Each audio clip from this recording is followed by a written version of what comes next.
Members of the Massachusetts Department of Agricultural Resources, along with local, state, and federal officials, spent today touring 2 Springfield farmers markets to highlight the impact that they have on local communities. That's just one of our stops today as we take you town by town.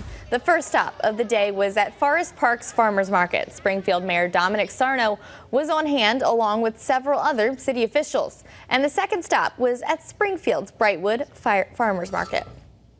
Town by Town now taking us to Holyoke. Tykes Tuesday is back for its 4th year of summertime fun at the Holyoke Mall on Tuesday mornings.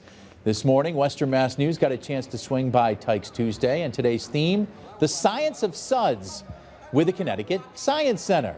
Next week's theme is Animal Craze Traveling Petting Zoo, and the final Tuesday, August 15th, is Adventures at Altitude Trampoline Park.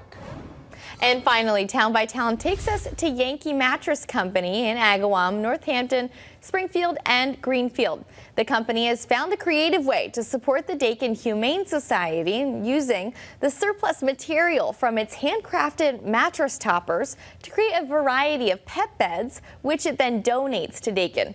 Yankee Mattress makes the small beds that fit inside the pet carriers the adopted animals go home in, and bigger beds for larger dogs. That's a good idea. When we come back, Don has one last look at our First Alert forecast.